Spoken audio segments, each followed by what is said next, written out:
오늘 우리 이렇게 예배 자리에서 함께 예배드리게 되니 너무나 감사하죠. 그래서 감사하면서도 한편으로 또 좀 낯설어가지고 좀 경직되계신 것 같기도 합니다. 가정에서 예배드릴 때는 가까이서 눈과 눈을 마주 보며 하니까 훨씬 더 부드러웠던 것 같은데 시계를 봐야 되는 친구 두 친구가 이 뒤에 가서 앉아 있어요. 그래서 괜찮아요. 아니. 제가 집에서 예배드릴 때는 우리 친구가 시계 역할을 해서 그 친구들 졸기 전까지만 제가 설교를 했으니까 그 말씀을 드리는 거고요. 어찌됐건 오늘 이 자리에 함께 우리가 모여서 예배할 수 있게 된 것 진심으로 감사를 드리고요. 아울러 또 이 자리를 허락하신 우리 예수세계 선교회와 그 허락하신 우리 하나님께 진심으로 감사를 드립니다. 그리고 또 옆에 이렇게 함께 예배 자리에 오신 우리 귀한 지체들 너무나 감사를 드립니다. 모쪼록 이 자리에서 우리 장로님 기도해 주신 것처럼 부흥의 자리가 되고 또 사실 교회는 우리가 필요해서 모였지만 하나님이 허락하신 것은 이유가 있어서 허락을 하셨을 거예요. 그렇죠? 그래서 그 하나님의 뜻을 이루는 귀한 우리 산울교회, 행복한 산울교회 되는 은혜가 있어지기를 다시 한번 소원합니다. 우리 한 번 더 우리 양옆에 있는 분들 우리 하나님이 기뻐하시는 좋은 교회 이루십시다. 우리 이렇게 같이 서로 한 번 더 격려하십시다. 하나님이 기뻐하시는 좋은 교회 이루십시다. 감사합니다. 감사합니다. 오늘 부활주의를 맞이해서 이제 여러분과 함께 부활주의 메시지를 여러분과 함께 나누려고 합니다. 오늘 메시지의 제목의 이름은 부활의 능력으로 살아가는 삶이 어떤 것인가? 부활의 능력으로 살아가는 삶, 이것에 대해서 여러분과 함께 말씀을 나누려고 합니다. 왜냐하면 우리가 부활의 의미도 우리 그리스도인들이 자주 잊어버릴 때가 많지만 그것보다 더 문제가 되는 건 예수가 부활하셨다는 게 내 삶과 무슨 관련이 있는가? 예수가 부활하셨다는 게 나는 어떻게 그것을 믿는 사람이 살아야 하는가? 여기에 대해서 우리가 분명한 개념을 갖지 못하니까 우리가 참 어려움이 있어요. 고난주일은 무조건 오면 슬퍼야 되고 고난주일 지나고 부활주일 가면 무조건 기뻐야 돼요. 그렇죠? 저 어렸을 때 그래서 고난주일은 슬픈 날 그리고 이 부활주일은 기쁜 거 하나도 없는데 기뻐해야 되는 날, 이래서 억지로 그래야 되는 날처럼 생각을 했어요. 여러분 그것이 우리의 본질이 아니죠. 우리가 진정 이 땅 가운데 함께 해야 되는 이 그리스도인의 삶의 능력은 바로 이 부활과 십자가에 죽으신 예수 이 두 것을 빼면 우리 그리스도인의 삶은 아무것도 아닌 자가 되고 맙니다. 그러므로 우리가 이 두 가지 의미를 깊이 묵상하는 건 너무나도 중요하고요. 그 중에서도 예수의 부활의 의미를 가슴에 새기는 건 더욱 중요한 일입니다. 왜 그렇게 얘기할 수 있느냐? 신학적인 얘기를 조금 말씀을 드리고 오늘 본문의 말씀을 드릴게요. 예수 부활이 복음에서 그렇도록 중요한 이유가 있어요. 왜냐하면 예수님의 십자가의 죽으심이 죄인의 죽음인지 아니면 의인의 죽음인지를 알 수 있는 방법이 없어요. 그렇죠? 예수가 죽었어요. 근데 저 죽음이 그냥 그 죽음으로 끝나게 되면 그 죽음이 자기 죄 때문에 죽은 건지 아니면 과연 그 예수의 죽음이 믿는 자들을 구원할 수 있는 죽음인지 알 수가 없단 말이에요. 그런데 그 예수의 죽음이 죄인으로서 죽은 것이 아니라 의인으로서 죽으셨다는 것을 보여주는 확증이 뭐냐 하면 그게 바로 부활이에요. 왜냐하면 성경적으로 보면 죄의 결과가 뭡니까? 사망이거든요. 죄인이 짓고 죄인들의 결과는 사망이에요. 그래서 모두가 죽어요. 그런데 죽지 않을 사람은 누구겠어요? 죄 없는 자예요. 죄 없는 자이기 때문에 예수님은 죽은 자리, 그 무덤의 자리에 계실 수가 없었던 거죠. 그래서 하나님께서 그를 살리십니다. 이유가 뭐냐? 그는 죽을 이유가 없는 의인이었기 때문이에요. 그래서 여러분 우리가 예수님의 부활의 사건 속에서 뭐를 보게 되냐면 주님의 십자가의 의미가 완성되는 것입니다. 그러므로 우리가 여러분 예수님의 복음이 완성되는 사건은 부활이에요. 예수 부활이 우리의 기쁨이 되는 까닭은 딱 하나예요. 그 예수의 죽음이 나를 위한 죽음이었구나. 그 예수가 나의 죄를 짓고 죽었구나. 그러니까 그걸 뒤집어 말하면 예수 믿는 모든 자의 죄가 예수 십자가에서 용서되어지는구나. 이것에 대한 확신을 주는 사건이 뭐냐? 그게 바로 부활의 사건이에요. 여러분, 우리가 이 부활절에 기뻐해야 된다고 하니까 기뻐하는 게 아니라 이 부활절로, 부활의 사건으로 말미암아 예수가 나를 위하여 죽으심이 완성되었구나. 여러분, 이것에 대한 확신 때문에 예수가, 예수 믿는 나를 예수께서 십자가의 보혈로 용서하여 하나님의 자녀가 되고 하나님의 백성이 되게 하셨구나. 나 같은 자를 하나님의 자녀요 백성 되게 하셨구나. 여러분, 이 확신이 어디에서 오는 거 하니? 바로 이 부활에서부터 오는 겁니다. 여러분이 예수 부활의 이유가 그러니까 뭐예요? 바로 예수입니다. 예수. 이 예수가 내 인생의 가장 기쁨이 되는 까닭, 그게 바로 부활하신 분이기 때문이라는 사실. 여러분, 이 사실을 굳건히 믿으면서 이 부활절에 다른 무엇보다도 날 구원하신 예수로 말미암은 기쁨으로 충만하신 저와 여러분 되기를 주님의 이름으로 축복합니다. 여러분, 그렇다면 이 복음의, 이 예수 부활의 사건에 대한 믿음으로 살아가는 우리가 그것을, 그 예수님의 부활의 능력이 성령 안에서 우리와 함께하게 되어지는데, 이 함께하는 부활의 능력 속에 살아간다는 것이 그러면 어떤 모습이어야 하는가?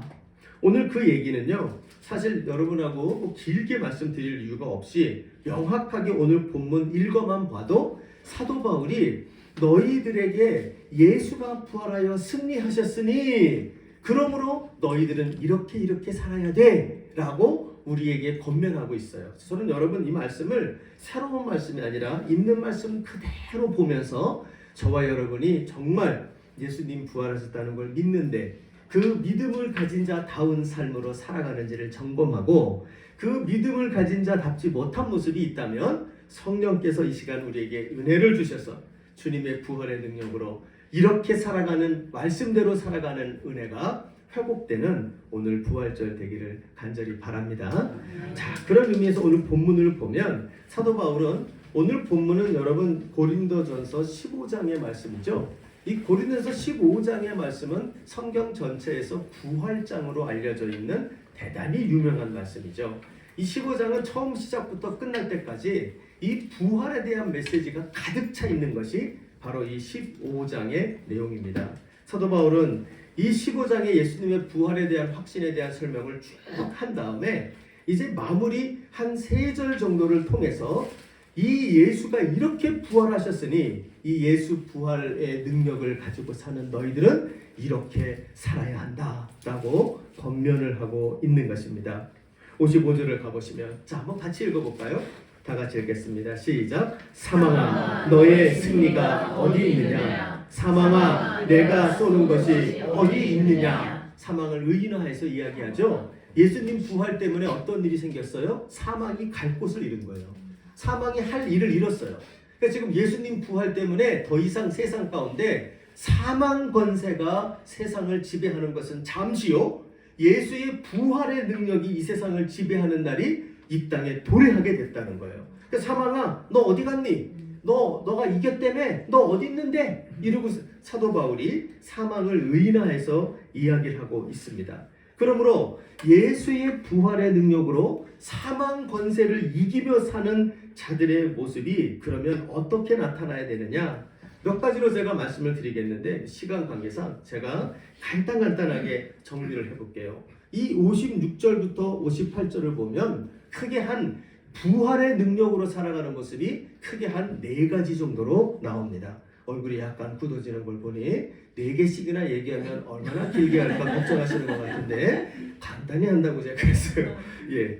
첫 번째로 부활의 능력으로 산다는 게 무슨 말이냐면요, 56절을 보세요. 자, 같이 읽어봐요. 시작. 사망이 쏘는 것은 죄요, 죄의 권능은 율법이라. 자, 한마디로 사망이 역사하는 자리가 어디냐를 56절에 말을 해요. 사망 관세가 역사하는 자리는 어디랍니까? 죄예요. 죄가 넘치는 자리에 사망 권세가 역사한다는 거예요. 또 하나, 그 사망 권세가 이 죄가 만연하게 되는 죄의 권능이 역사하는 자리가 또 하나 나와요. 그게 사망이 역사하는 자리죠. 사망이 역사하는 자리가 또 어디라고 말해요? 율법이에요. 여러분 이 두 가지를 잘 기억해야 돼요. 부활의 능력하에 산다는 게 무슨 말이냐? 더 이상 여러분 무슨 말이겠어요? 죄가 놀고 있는 사망 권세가 놀고 있는 자리에 내가 가지 않는 거예요. 그렇죠? 그게 사망이 놀고 있는 자리가 내가 있을 자리가 아닌 거예요. 그러니까 사망 권세가 아닌 부활의 능력으로 살아가는 자의 제1된 모습이 뭐냐? 죄로부터 함께 죄와 함께 하지 아니하고 그리고 율법을 거절하는 삶을 사는 거예요. 여러분 이게 무슨 말이냐? 죄와 율법이라고 하는 것은 이 세상이 흘러가는 법칙이에요. 제가 쉽게 말씀드릴게요. 죄는 뭐냐? 지멋대로 하는 거예요. 죄는 지멋대로 하는 것. 율법은 뭐냐? 율법은 자기 잘난 맛에 사는 거예요. 그러니까 두 가지 단어를 조금 이렇게 이야기하면 이 죄는 자기가 하고 싶은 대로 방탕하는 것이요. 또 율법이라는 것은 자기의 의를 의지하여 살아가는 모습이에요. 더 이상 우리가 어디에서 살지 않느냐? 부활의 능력으로 산다는 것, 그것은 더 이상 죄의 자리를 거절하고 그리고 자기 의를 추구하는 자리를 거절하고 살아가는 자가 되는 거예요. 그러므로 우리는 여러분 이걸 가리켜서 뭐라고 말합니까? 우리가 디모데전서 3장 1절에서 5절을 가보면 거기에 이렇게 표현이 되어 있어요. 말세의 증상이 나오게 되어지는데 한번 찾아볼까요? 디모데전서 3장 1절에서 5절을 제가 한번 쭉 읽어보죠. 너는 이것을 알라. 말세에 고통하는 때가 이르러 사람들이 자기를 사랑하며 돈을 사랑하며 자랑하며 교만하며 비방하며 부모를 거역하며 감사하지 아니하며 무정하며 원통함을 풀지 아니하며 모함하며 절제하지 못하며 사나우며 선한 것을 좋아하지 아니하며 배신하며 조급하며 자만하며 쾌락 사랑하기를 하나님 사랑하는 것보다 더하며 이렇게 적혀 있어요. 그러니까 이게 뭡니까? 말세 때에 있을 고통의 때에 이게 세상이 돌아가는 원리인 거예요. 한마디로 이게 뭐냐면 여기서 말한 죄와 율법에서 사망이 역사하는 장의 모습이 여기에 나타납니다. 그런데 여러분 이 디모데후서 3장에 나타나는 세상이 돌아가는 이 원리를 한 단어를 택하면 여기에서 제일 어울리는 한 단어는 자기 사랑이라고 말할 수 있어요. 그러니까 자기 사랑하는 모습이 뭐냐면 세상 살아가면서 죄를 제멋대로 하는 거, 하고 싶은 대로 하는 거, 그게 자기 사랑하는 거죠. 또 하나 제멋대로 하는 것 중에 하나는 뭐냐면 자기의, 자기 잘난 맛에 사는 거예요. 이것이 결국 뭘 말하냐? 자기 사랑의 삶을 살아가는 모습이라고 말할 수가 있게 돼요. 그러므로 여러분 우리가 예수님께서 지금 부활하신 그 부활의 능력을 따라 살아간다는 것, 그 제1된 모습은 죄와 율법으로부터 벗어나는 삶을 사는 거라. 그 얘기는 뭐냐? 더 이상 자기 사랑에 의하여 살아가는 자가 되는 것이 아니라 뭐를 사랑하겠어요? 하나님 사랑하는 거예요. 그래서 여러분 이 3장 5절을 한번 가보세요. 이렇게 말하죠. 경건의 모양은 있으나 경건의 능력은 부인하니. 그러면서 그 다음에 뭐라고 써 있어요? 같이 한번 읽어봅시다. 시작. 이 같은 자들에게서 내가 뭐하라? 돌아서라. 예, 성경을 읽고 계신 거죠? 따라오고 계신 거죠? 예, 맞아요. 그러니까 부활의 능력으로 살아가는 그 제1된 모습, 그것은 바로 이 같은 자, 자기 사랑에 의하여 죄를 사랑하고 자기 사랑에 의하여 율법, 자기 의를 추구하며 사는 이 같은 자들에게서 돌아서는 결단과 돌아서는 능력으로 우리가 살아가며 그 가운데 자기 사랑이 아닌 하나님의 사랑으로 내 삶이 돌아서고 변화가 되는 것, 이것이 바로 부활의 능력으로 살아가는 제1된 모습이다 하는 것을 우리가 알게 되어지는 것입니다. 사랑하는 여러분, 우리가 부활의 능력으로 정말 살아가고 있는지 우리 자신들을 한번 돌아보시기를 바랍니다. 진정으로 내가 부활의 능력으로 산다면 우리는 어떤 자가 되느냐? 죄 짓는 자리가 당연히 불편해지죠. 뿐만 아니라 자기 의를 추구하며 살아가는 그 모습이 내가 있을 곳이 아니라는 생각이 들게 됩니다. 그리고는 우리가 예수님 부활하신 것을 보면서 어떤 일이 생겨요? 하나님 사랑하는 마음이, 하나님의 사랑하는 마음이 언제나 나를 지배하며 그 하나님의 사랑의 자리로 돌이키는 그 능력, 그것이 바로 부활의 능력, 부활한 능력 속에 살아가는 자의 모습이 된다 하는 걸 알게 됩니다. 모쪼록 여러분 우리 모두가 이 부활절을 맞이하여 참으로 내가 자기 사랑의 길로 걸어가고 있지는 않은지 우리 자신들을 돌아보고 자기 사랑이 아니라 하나님 사랑, 그리고 내 옆에 있는 지체들을 사랑하는 그 사랑의 삶으로 나아가는 은혜가 우리 모두에게 있기를 간절히 바랍니다. 두 번째로 오늘 본문에 등장하는 이 부활의 능력을 따라 살아가는 삶이 가져야 될 두 번째 모습을 보면 57절이에요. 자, 다 같이 한번 읽어보겠습니다. 57절 말씀 다 같이 시작. 우리 주 예수 그리스도로 말미암아 우리에게 승리를 주시는 하나님께 감사하노니. 아멘. 여기서 57절을 보면 우리 주 예수 그리스도로 말미암아 우리에게 승리를 주셨다. 이 승리를 주시는 것을 아는 자들이 하는 행동이 뭐라고 나옵니까? 하나님께 뭐 한다? 감사한다. 그래요. 그러니까 부활의 능력으로 살아가는 두 번째 모습이 뭐라고 말할 수 있냐면 바로 감사로 살아가는 거예요. 감사로 살아가는 거예요. 여러분 이 땅 가운데 감사할 일이 많아요, 적어요? 여러분 어때요? 옆에 있는 분에게 한번 물어보세요. 감사할 게 너무 많니? 증리 한번 물어보세요. 어때요? 감사할 게 많습니까?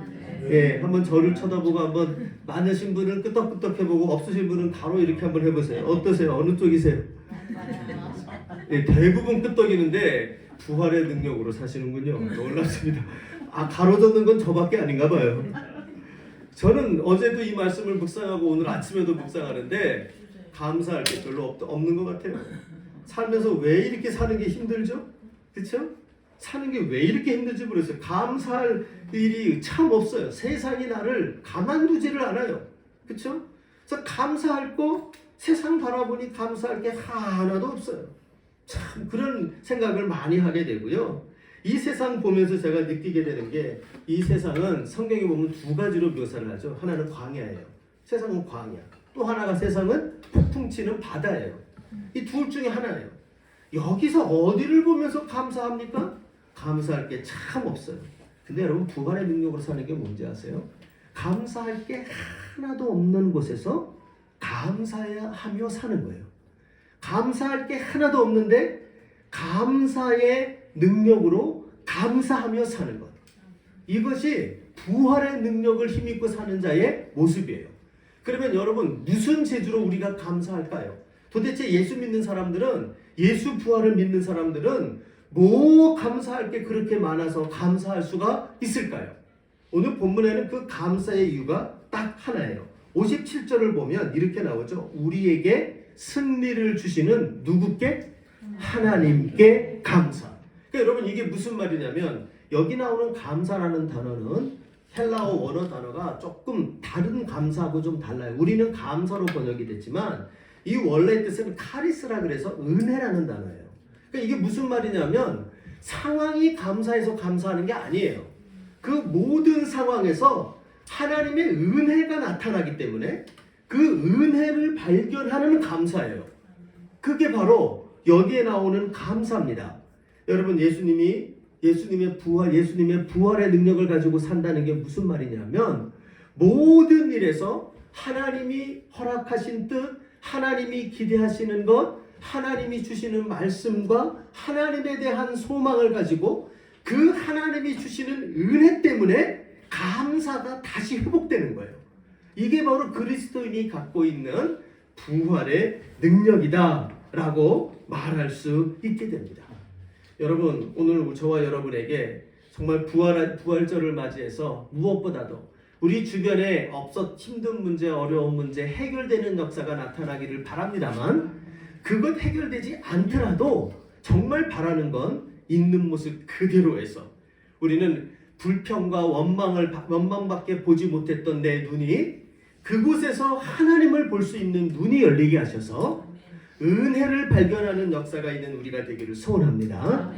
그 은혜를 발견하여 내 안에 감사가 일어날 때 그때가 뭐냐면 그게 바로 부활의 능력 속에 살아가는 자의 모습이다 이렇게 말할 수가 있게 되는 겁니다. 여러분, 이런 은혜가 정말 우리 모두에게 있기를 바랍니다. 여러분, 제가 감사에 대한 얘기할 때마다 많은 분들이 그런 얘기를 하죠. 똑같은 잔에 담긴 물을 보고도 어떤 사람은 이것밖에 없네 하는 사람이 있어요. 그게 무슨 말이에요? 감사할 게 많은데도 불구하고 맨날 불평하는 사람들의 모습이에요. 보면서 이것밖에 없네. 그러나 거꾸로죠. 그걸 똑같은 걸 보고도 어머 이렇게 많네 라는 사람도 있단 말이에요. 감사할 게 하나도 없는데 그 속에서 감사를 발견하고 사는 사람이에요. 여러분, 바로 전자는 사망 권세 속에 사는 사람의 모습이에요. 그러나 후자는 우리가 정말 부활의 능력 속에 살아가는 자의 모습이다. 이렇게 이야기할 수가 있게 되는 겁니다. 더 나아가서 저는 여러분, 우리가 함께 교회를 이루고 이 땅에서 하나님의 백성으로 살아가는 모든 우리의 행하는 모든 일의 동기가 저는 감사가 되기를 바랍니다. 우리는 우리 자신들이 천국 가려고 하는 사람이 아니죠. 이미 천국은 갔다고요. 예수 부활의 능력으로 천국은 이미 우리에게 주어진 것이에요. 그러면 그것을 소유한 자가 됐기 때문에 우리가 해야 될 일이 뭐예요? 감사예요. 감사. 그러니까 우리는 감사해서 예수 믿고 사는 거고요. 감사해서 봉사하는 거고요. 감사해서 저도 목사하는 거고요. 감사해서 우리 목사님이 또 이 장소를 우리에게 빌려주신 거고요. 그저 하나님께 대한 감사가 우리가 이 땅을 살아가는 전부가 되는 것이죠. 이것이 바로 부활의 능력 속에 살아가는 우리들의 모습이 되는 것이다. 이렇게 이야기할 수가 있습니다. 성령께서 진짜 은혜 주셔서 이 부활절에 정말 우리가 하나님이 주신 은혜에 대한 눈이 활짝 열려 감사로 충만한 자가 되는 그 은혜, 그래서 부활의 능력을 가지고 살아가는 저와 여러분 되시기를 주님의 이름으로 부탁합니다. 부활의 능력으로 살아가는 세 번째 모습이 오늘 58절에 이렇게 나타납니다. 한번 다 같이 읽어봅시다. 제가 되게 좋아하는 이 구절이에요. 자, 다 같이 읽겠습니다. 시작. 그러므로 내 사랑하는 형제들아, 견실하며 흔들리지 말고, 거기까지 보세요. 견실하며 흔들리지 말고. 이게 뭐냐면 부활의 능력 속에 살아가는 자의 모습이에요. 여러분, 아까 제가 그랬어요. 성경에 보면 이 세상은 풍랑이는 바다가 아니면 광야라고 그랬어요. 여러분, 풍랑이는 바다와 그리고 이 광야를 지나면서 우리가 요동치지 않을 수 있을까요? 이곳에서 아이브 소리가 안 나올 인생이 있을까요? 없습니다. 그래서 여러분, 여기서 우리가 오해하지 마세요. 견실하며 흔들리지 않는다는 게 이 땅을 살아가면서 아무렇지도 않게 의젓하게만 가는 모습을 말하는 것이 아니에요. 이것은 뭐냐면 이 견실하며 흔들리지 말고라는 말에는 이미 우리가 걸어가는 이 인생길이 광야와 같은 길이요, 이 인생길이 풍랑이는 바다와 같은 장소라는 것을 전제로 하고 이야기하는 거예요. 그러면 여러분, 견실하며 흔들리지 않는다는 것이 무슨 말이에요? 왜 그렇게 해야 된대요? 그 앞에 있는 그러므로예요. 그러므로가 뭡니까? 그 위에 보면 우리에게 이김을 하나님이 주셨기 때문이다. 다시 말하면 예수께서 부활하여 사망 권세를 이기셨기 때문이다. 이렇게 말해요. 그렇기 때문에 우리가 그것을 믿는 자들이 어떻게 살아야 되느냐? 이 세상에 요동을 치고 이 세상의 광야길을 걸어가며 때로는 흔들리고 때로는 방황할 때가 우리의 삶에 당연히 찾아오지만, 그러나 어떻습니까? 부활의 능력을 붙잡고 우리는 흔들리지 않고 요동하지 아니하고 그것을 버티고 설 수 있게 되는 거예요. 이게 바로 이 부활의 능력 속에 살아가는 자의 모습이에요. 여러분, 착각하지 마세요. 부활의 능력을 갖고 사는 사람은 걱정도 없다. 부활의 능력을 갖고 사는 사람들은 근심도 안 한다. 그런 사람은 머리에 꽃 꽂은 사람이죠. 그렇죠? 예. 머리에 꽃 꽂지 않은 사람은 그렇게 못 살아요. 부활의 능력은 그렇게 사는 게 아니에요. 부활의 능력은 뭐냐? 참 힘들어요. 눈물 나요. 괴로워요. 흔들흔들거려서 하나님 나 좀 붙잡아 주세요 하고 하나님을 이렇게 외치고 살아요. 그런데 어떤 일이 벌어지느냐? 하나님이 정말 부활의 능력으로 나를 붙들어 주시는 거예요. 어떤 모습입니까? 예수님의 모습이에요.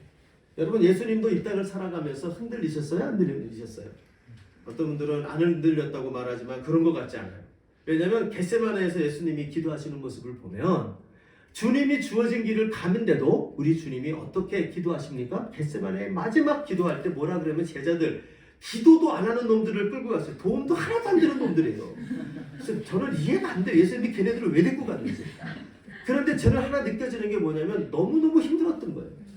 도저히 나 혼자 기도하는 게 아니라 정말 기도 하나 맨날 와가지고 졸고 있는 놈이라도 데리고 가서 옆에 놓고 같이 기도하고 싶은 거예요. 얼마나 힘들었으면 그럴까요? 그렇죠? 얼마나 힘들었으면. 그러니까 우리 주님이 이 길을 이겨가는데 주님이 너무 힘든 거예요. 내가 견딜 수가 없어요. 이 길을 이겨나갈 수가 없어요. 그러니까 우리 주님이 어떻게 합니까? 주님의 마음이 흔들흔들거려요. 내가 할 수만 있으면 이 잔을 옮겨주십시오. 애들을 데리고 가면서 뭐라 그럽니까? 얘들아, 내가 죽게 되었다. 이렇게 얘기해요. 내가 죽겠다. 물론 죽겠다는 소리 듣고도 옆에서 잠만 자죠. 대단한 자들이에요. 참 그렇죠? 놀라운 자들인데 아무튼 그러면서도 우리 주님이 개인적으로 기도하실 때는 누가복음을 보면 뭐라고 나옵니까?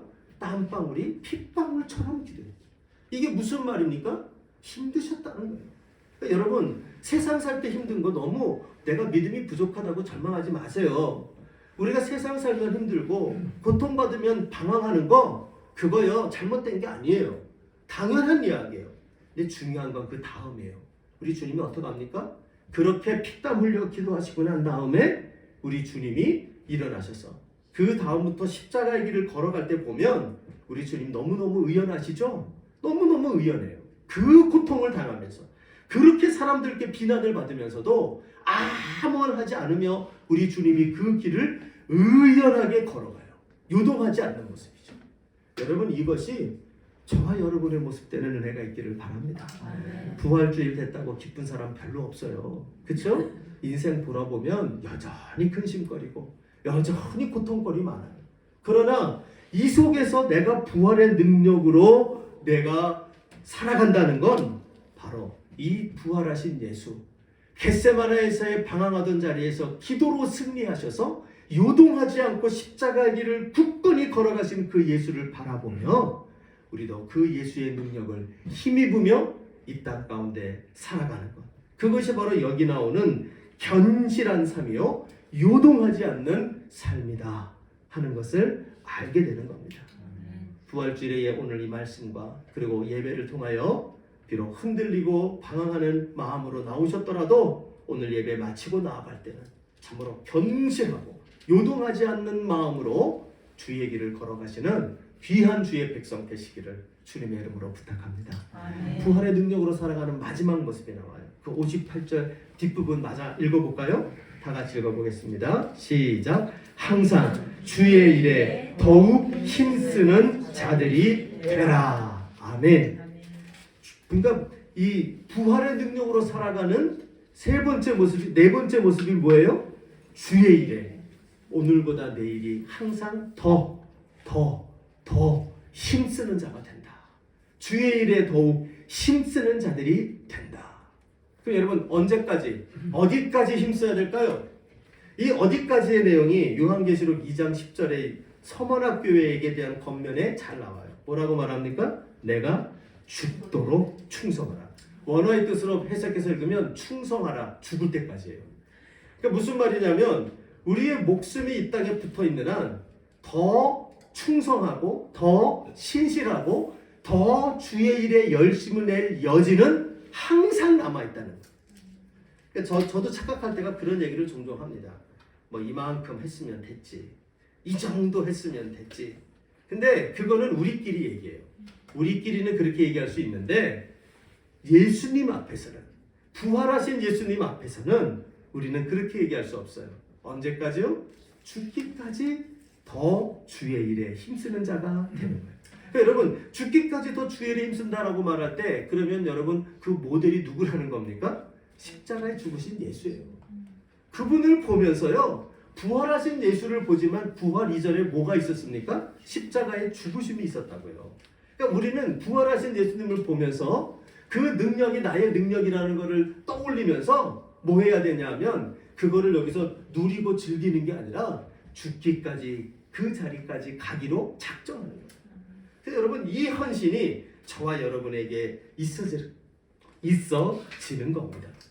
그러므로 여러분 우리는 부활의 능력으로 항상 살아가잖아요.